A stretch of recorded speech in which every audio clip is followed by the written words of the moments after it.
Well, then there's a guy named Randy Pizzolo. Yes. Tell me about the situation. Randy Pizzolo was an associate who I inherited. Came from Jerry Asaro. They didn't want him because Randy was known to be a wild child. He was originally around Johnny Pizzolo, who basically cranked him up. Go ahead, go create havoc. And that's what Johnny's thing was. Like, he would have Randy go into restaurants, create havoc, and then Johnny would come as the savior to the restaurant tour. And now Johnny's getting an envelope every month for protecting the restaurant's interest. And they would whack up the money.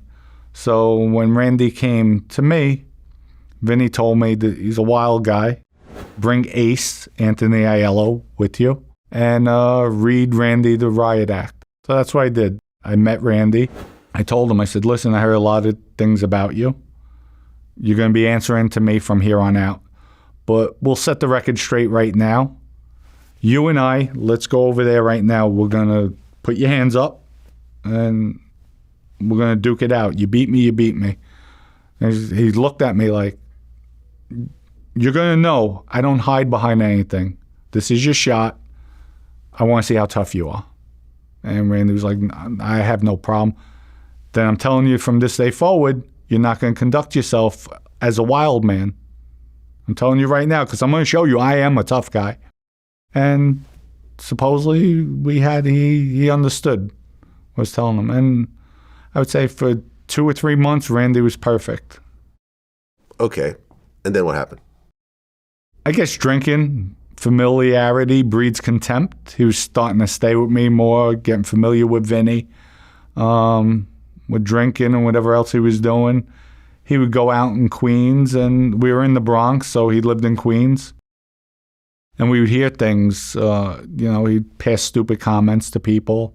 He's the only killer in the Bonanno crime family. He's going to be getting straightened out, like just all nonsense. So Vinny had me pull him up on a few occasions with that. Now, was Randy a killer? I'm sure he's capable, yes. I heard he shot somebody, stabbed somebody, so yes. Okay. So then at one point, you go to Ace. That was later on, yes. What happened then? Vinny was arrested already. Michael knows.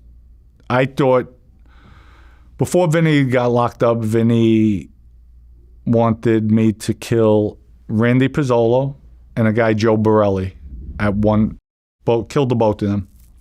I said, okay. Vinny gets taken off the streets. I put everything on hold. Michael, while we're talking to Michael Mancuso, now is running the family. I was told to back all Michael's play, so I'm second in charge. Michael mentioned to me, and Michael and I never really got along, but it was just respect for the position. Michael mentioned to me, that thing, make sure it gets done. So I knew he knew about it. Then he mentioned, I'm not sure if he, at this time, so many years ago, if he said that guy Randy, I'm not sure how he said it. So I said, don't worry about it, it'll be done. And I set it up that Anthony Aiello was to kill Randy. And that's Ace? Ace. Right. That's Ace. I nicknamed him Lou Cabrazzi because Ace was just that loyal. And I went to a Nets game. I had season tickets. I made sure we were on camera because I had courtside seats. And I told Ace, about this time, I want you to meet him and then kill him.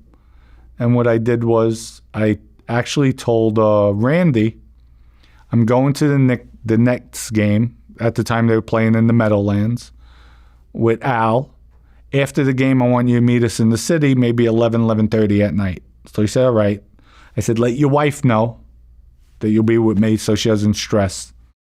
And I did it because I figured I'm going to be the primary suspect. They're going to say I used the game as an alibi.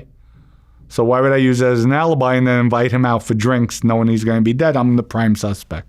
So it was like a deception, I would call it. Okay, now Ace, had he killed people before? No, that was his first murder. His first murder. He carried it out. He carried it out, yes. But then Vinny got caught on a wiretap talking about the situation. Yes, he Now, did. Vinny was locked up at the time? Yeah, Vinny and Joe were locked up. So this was a prison phone?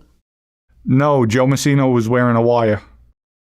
Oh, during a conversation with Vinny in jail? Yeah, what happened was the government put a separate T order on them. So they were in MDC Brooklyn, which is a holding facility, federal holding facility. Yep. Vinny was on one floor, and Joe Massino was in segregation in the SHU. They, for no reason at all, they transferred Vinny up to the segregation unit in the SHU. So they're on separate tiers. It's one floor, but separate sections. So one day they scheduled the rec deck where they asked people with the cells. They brought Joe Massino out there, and they brought Vinny Basciano out there to the rec. They're in separate cages, but they're adjacent to one another. And Joe Massino asked Vinny, what's going on out there? I just read what happened with this kid, because it was all in the newspapers, Randy getting killed. So Vinny tells him Dominick took care of it.